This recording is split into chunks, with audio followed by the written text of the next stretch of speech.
Welcome to another episode of the Say It Sister podcast, brought to you by Wise Women Lead founders Karen Harris-Kelly and Lucy Barkus. This is your space for real, unfiltered conversations about womanhood, the messy, the magical, and everything in between. We're here to talk about existing, thriving, and empowering ourselves and each other by connecting to our experiences and truths, and saying them out loud, so that we can feel and heal. We're called upon to name the taboos, stigmas, stereotypes, and lies that keep us stuck, so we can rise and reign like queens. Because when women share, we hold space, inspire action, and create change. We open up spaces and deepen relationships that bring us closer to love and a better world for all. So get comfy, grab your favourite drink, and let's say it, sister. Welcome back. We are happy to be continuing our conversation together. We're talking about social anxiety. Is it boredom? Is it the fact that we're being, forced to change? How much of it is hormonal? And we just want to have a really good old conversation today, as we always do, and really sort of unravel what is going on. Why do we feel this high level anxiety when we have to go out socially and we have to interact with people? Or is it literally that we're being forced to change, that we're being forced to let go of a part of ourselves, an old persona that we actually don't even want to be around anymore? And actually what we're wanting is something totally different for this life phase. Lucy, what's coming up for you? Well, I want to just play a little clip of something that sparked our interest. And you may or may not know that I'm a huge fan of Jameela Jamil. And she's got a way of just putting things that just explains a lot. And it made me start thinking, am I in social anxiety all the time? Or sometimes is it that I'm just disconnected from that moment? So here we go. Just bored, and I'm blaming myself for being bored in other people's company. And I'm going, what's wrong with you? What's wrong with you? Why aren't you having more fun? And then I was taught to label that as social anxiety, to pathologize it. And then I started having one-on-one time with amazing friends and feeling so energized by that time and barely being able to sleep after they leave because I'm so excited by the connection. And I realized I don't have social anxiety. I'm just anxious when I'm fucking bored and I'm trying. So says it all, really, doesn't it? And I started realizing that actually it's the deep connection that I want. And I gave an example in the previous episodes of going to events and then just almost going to just one or two people and having really good conversations with them and not feeling this need to go and have to go and talk to everybody about small talk, which is basically just wasting my time and it has no value to me. And so I would much rather go around to a friend's house, snuggle up on their sofa and have a good old giggle, sob, belly laugh, explore big ideas, and then just feel like that was an hour or two of my life really well spent. Where are you with this? Do you think sometimes it is boredom or is it genuinely anxiety? Well, I do genuinely get the anxiety. So I have the anxiety and the anxiety is there. So I can't say that it's not anxiety because it is anxiety. However, I am someone who takes her slippers around with her. I just want to confess to that. And that's what I'm laughing about. So if I know I'm going to someone's house, the slippers go straight in the bag, along with probably a onesie or something. It's awful really, because I just show up with a massive bag. There'll be all sorts in that bag. And it's my little kit that I take with me and people they laugh, but they also love it because it's like, oh, here she comes. And I'm like, I have to be warm, I have to be cozy. Simple as that. So if I'm, and that's what I'm also like in the house. So as soon as it gets to like picking up Catalina, I come home, the first thing I do is put my slippers on and my pajamas, no matter what time. So from 4 o'clock I'm in my pajamas and I call it my uniform. And I'll say, right, I have to get my uniform on, you know what I mean? And it is my uniform because I'm really happy like that. So there's that part of me as well that is, very present, almost like showing up. And actually I feel quite proud of that part of me because she's so different to the old part of me who would have had a full face of makeup, hair would have been done, whatever, a pair of heels on, and she was a lot of fun. But this side of me definitely feels like more real and I love her. I love her so much. I'm so grateful that she's like come out of the box and is present. And it can sometimes be though, then when I have to go back out into the world and go to something, it can feel quite harsh. So I think I've become so comfortable in this sort of like retirement self. It's like the old lady You're me. not there yet. I know exactly, and then I have to remind myself that I'm not there yet. And even Rich will say to me like, I'm walking around in something quite nice, and I've got my slippers on, and he's like, he'll say to me from glam to gran, and I do glam and I can do gran, and it's just this, and it's okay because as I said before, I do like to keep things like I do like to um, laugh at myself because I think it's really, really important to just have a bit of humour about, whatever we might be going through. And it keeps me real. So, yeah, I'm all about acknowledge the anxiety, but also know that there's so many things that you can do to make yourself feel warm, cozy, and honour the experience as well. What about you? So I want to speak to the boredom element a little bit more because I don't tend to get social anxiety before the event so much. It's usually when I'm there, I'm like, and I would say that it's more social overwhelm for me. There's just too much going on, too much small talk, too many lights and loud noises and all of that kind of stuff that it cognitively, it is an overload. And then I get to the stage where I'm just emotionally just done. So for me, going into those smaller spaces where I can connect with one human being, it just feels, like I said, so much richer and of value. But I also get that energized feeling.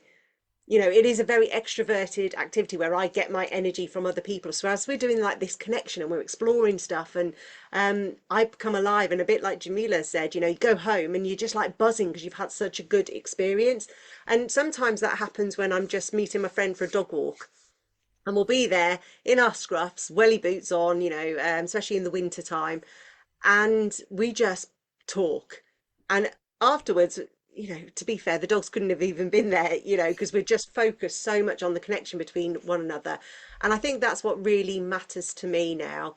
Um, and I've noticed that if I go through a period, and this is what I noticed during COVID as well, if I go through a period of where I've gone too reclusive, so I haven't really spoken to many people and I haven't really connected with anybody. That's the bit that really affects my low mood more than ever. I don't want the big, busy, noisy Yeah. stuff, but I don't want complete seclusion. It's finding that sweet spot. And yeah, there is a lot of boredom. I've got to say it, sister, recording these, you're an absolute godsend because we have the deep, meaningful conversations on schedule every week. I know I'm going to get my dose and it's amazing. Yeah, I agree with that. I did notice though recently that when I was, and I spoke to another mum about this, that when I was at events, I felt oddly disconnected from myself. Like there was this distance, and it was like, why can't I fully connect into myself? Like I Mm. just, I'm really noticing it, and I'm really like looking at other people, and everyone seems to be sort of doing their own thing and having a good Maybe they're time. just flagging it as Maybe well. they're the same too, but I feel like it's almost like I'm watching myself, I'm observing myself, and I'm not fully there. Yeah, And and for me, it's like I'm in like a snow globe. yeah, I'm in a bubble. and I spoke to another mum, and she said, "Oh, I feel exactly the same." And we're the same age. She's a little bit older than me, and I said, is it what is it? Is it perimenopause? What is it? Like, why do I feel like that? Because I never noticed it before now, and I'm not saying that I wasn't like that before, because I may well have been. But You were probably drunk and you were probably exactly. So, partial. well, for me, it was like, oh, it took my anxiety away. Like drinking alcohol took my anxiety away because I'm a deep thinker and I overthink things. And so for me, like that part of my brain that gets triggered then gets even more triggered, and it can be really, really hard for me. And I used to really struggle to relax, and now it's much easier for me because I know exactly what to do and I do it like, it's like going to school. It's like these are the things I do, and therefore I'm able to relax and I get into the part of me that's very peaceful, who, like I said, I only found her later on in life, and I'm so grateful she's around because I never knew that I was peace. I had no idea of that. So that's actually been liberating. But this distance thing is weird, and so we were Mm. talking about it, and the mum said to me, it was really weird this morning when my daughter was talking to me, similar to your story. She was chattering away and I didn't speak for ages. And she was thinking to herself, make the sandwich, get the water. She just went into this very basic thing and she said it helped her, but she wasn't really connected in the moment. And Yeah. then her daughter said, you've gone very quiet. And she said, oh, you've noticed? And she's like, and her daughter's 7. She's like, yeah, you okay, mummy? And she's like, yeah. And she said she just realised that she again was in this sort of slightly retreated, further back place. And I was like, because I was like, yes, that's exactly I've what. got to be honest. Sometimes our kids, they just Oh, yabba yabba yabba, and you've got to switch off. Sometimes it's it's true. survival. Yeah, it's true. It's true. And we both have kids that talk a lot. So there comes a point. It's like self-preservation when we go into like you're in the self-preservation place. But that's okay too. But it's like I'm getting really curious about. I don't have the answers today about what this is. This sort of distance from the experience, from being fully there, from the celebration point. And I'm curious. And I think some of it's perimenopause, and I think some of it is probably boredom, and I think Yeah. some of it is just having changed so much that it doesn't fit me anymore. And I think it's I all of think it. the latter is true for me in a lot of situations. And it's kind of like I have to grieve that person before. I've always been a deep thinker. I've always liked to have big discussions, but I've also really liked a little bit of frivolity, of just a Yeah, bit of silliness. And the person that perimenopause took away from me was probably that frivolous, silly yeah, person. And I travelled all the way around Europe with my kids, just feeling meh about it. Didn't get the highs, didn't get the lows. I was just functioning, and that is something a lot of women say. And so I think sometimes when you get into that mode of just being a bit meh about something, and then you start finding the stuff that does light your soul, mm, sometimes just being in big rooms with people who don't really matter in your big life scheme of things, you just, yeah, you check out. There's no commonality, there's no relationship there, there's no common purpose. So yeah, you just disconnect. You're like, what, why am I giving my energy for this? And if it's like a school thing, you're doing it for your child, so you want to get your child's eye contact. That's the bit that's important, not chatting to all the other people around you, because you know that at the end of it, you're going to go home and you're actually not going to talk to them again until the yeah. next nativity or sports day. So I think it's a connection thing. Absolutely. And I think it's also about, the most important thing is to acknowledge it, because the stories that we can tell ourselves silently on the inside can be so dangerous and so damaging, and create more fear and more isolation. Because actually, I do want connection and I do want to have the right relationships. And I'll never forget when I was in the deepest, darkest tunnel, um, when there was everything was going off in my life and I was in deep recovery and I had the PTSD and everything, and COVID had also kind of come in, but I was happy that I could retreat inwards. So that was really good for me. But I remember having this conversation. I had many conversations with many people actually, who were professionals, and you know Helen House was one of the people that I was working with, and she said, "You've no idea what's on the other side. It's going to be so brilliant and so." Those maybe these are not her exact words, but she's like, "The circles you are going to have will be incredible." But I wasn't there. I was in this like, and I was losing friendships and everything was breaking down around me.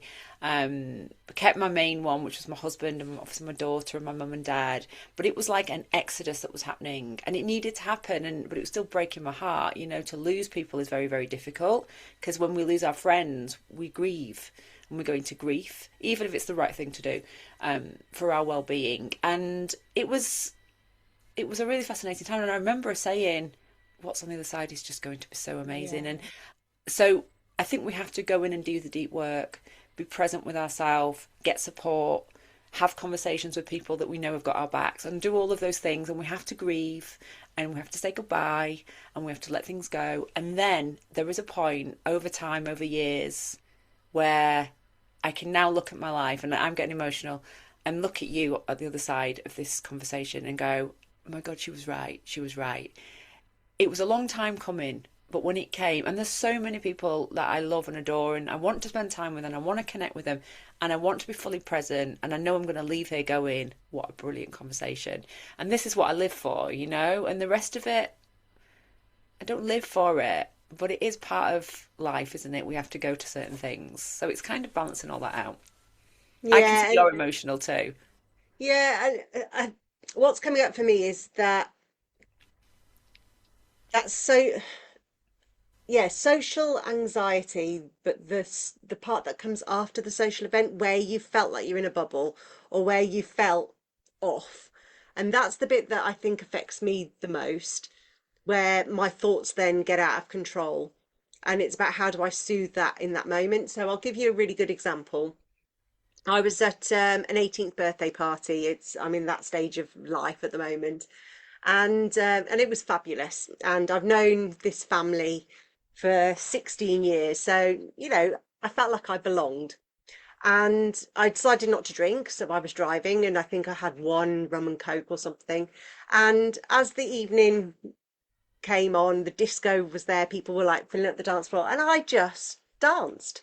Because I got to that stage where I was like, yeah, I'm at ease here and it's all fun, and I just danced, danced, danced. And then I went outside a few times and had some really deep conversations with people. And that they were telling me stuff that I was like, not sure I agree with that. And so all of this stuff was going through my head the next day of like, oh, did I dance too much? Or should I have had that conversation? Or I wonder why they told me that thing. And that's the bit that goes into overwhelm. And then some photos went up on the socials, and I'd commented it was a great night, and somebody said, yeah, Lucy, you look like you were having a really good time.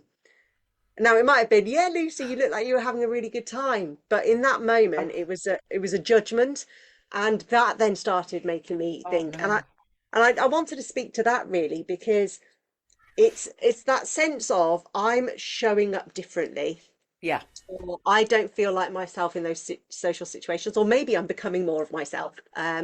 And then because the person who I was used to be would have shown up in a certain way, and that's what Yeah. people expect, or that's what I expect, actually, let's be honest about it. Yeah.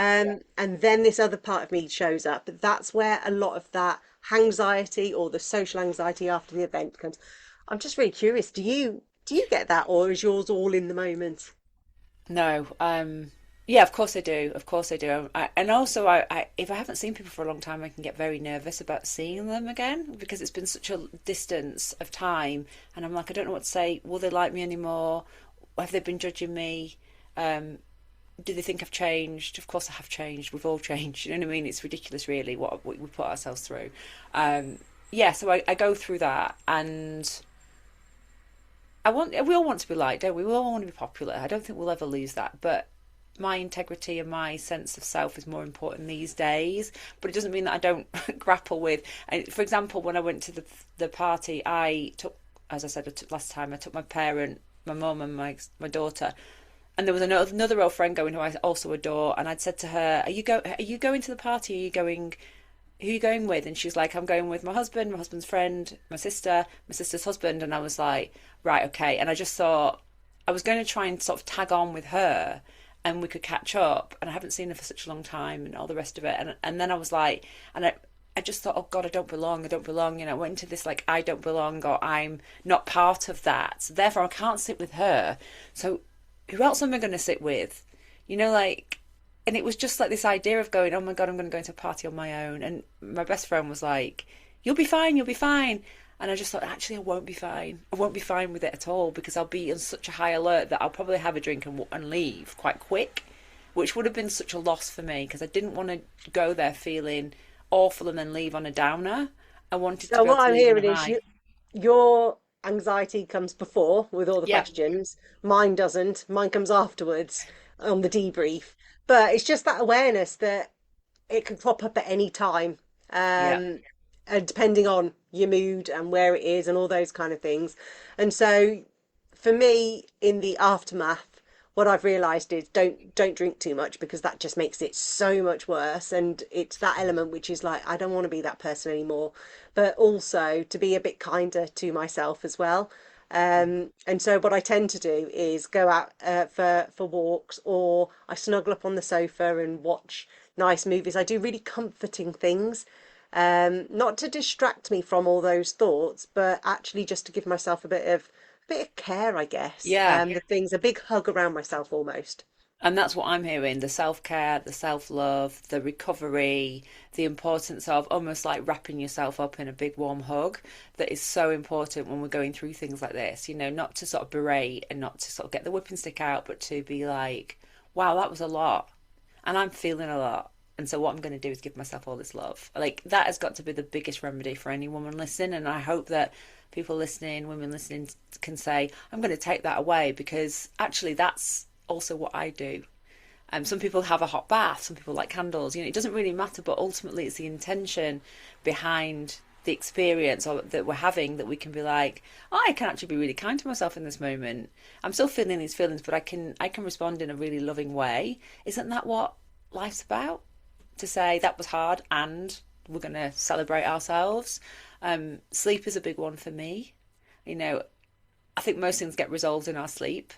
So it's just reminding myself that it's okay to go to get in bed and have a little nap or, go to bed early. And I've started doing that more recently. I've started to sort of take myself off early on and say, right, I'm off to bed. And I feel so much better for it this week because I've been getting early nights every single night. Oh, and this is the one benefit of having a clock change. You just get cozier earlier. And as we go into this winter period, these Christmas extravaganzas, whatever they look like, we're going to be peopling a lot, and we've got to be honest about it. And I know that for myself, I've shifted my Christmases around a little bit. And so I'm usually at home or back at home on my sofa by about 8:30, 9 o'clock, ready to watch some Christmas TV with the kids. And then we only really do that for about half an hour before they, by 10 o'clock, we're all in bed. And, this is an 18 and almost 22-year-old. We're all done in by that stage. And then you've got pop in to see that grandparent and that aunt and uncle and that old friend, and it just feels a lot. And so I just want to invite all of you to almost put some boundaries around your Christmas. And it's okay to say no to certain things. You don't have to see everybody in that short period. You can say, actually, Christmas period, I'm a bit overloaded. Can we meet in January? Let's put it in the diary now. Or actually, should we do something over half term and make sure we honour it? Mm. And so I'm giving you this because these are things that I've learned over the last couple of years. And it took me a long time to learn these things. But actually, during COVID, with a much smaller Christmas, I actually enjoyed it a lot more. Um, so what advice would you give to people entering this crazy season before we all go back to work back in January? Trying to not make it perfect. Have an imperfect Christmas, whatever that looks like for you.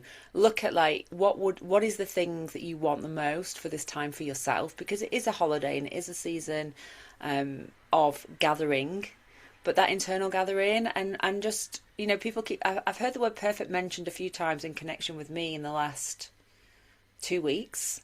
Now I'm not a perfect person at all, but people keep mentioning it to me and I'm like, do people see me like that? Because I don't see myself like that in any way, shape or form. But there's something for me around that too, where I'm going, well, yeah. And actually I've noticed myself doing some things where I think, well, maybe I'll do that for that person, I'll do that for that person, and I'll add that in.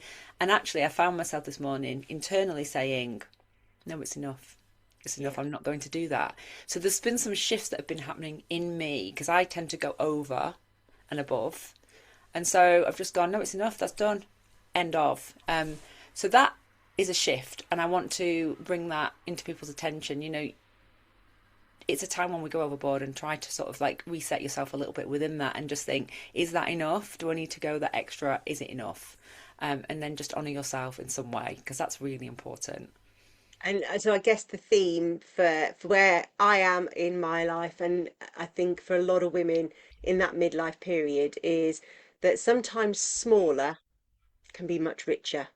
And that's the thought I want to leave us all with today. Where can you, yeah, just make your world a little bit richer? And over to you, Karen, to end this amazing episode. And remember, perimenopause isn't just a hormonal transition, it's a spiritual one. We're shedding identities that no longer fit and learning how to show up as our truest selves. even if that means leaving the party early or choosing one deep conversation over a room full of noise. Thank you for being here with us today and for listening, for feeling, for being brave. If this episode resonated, share it with a woman who needs to hear that she's not alone. Until next time, keep saying it, sister. That's it for this episode of Say It Sister. If it moved you and made you think or made you feel seen, hit follow, share it with a sister and leave us a review. And remember, your voice has power and your essence is wisdom. So speak your truth and live a true and empowered life. Until next time, say it, sister.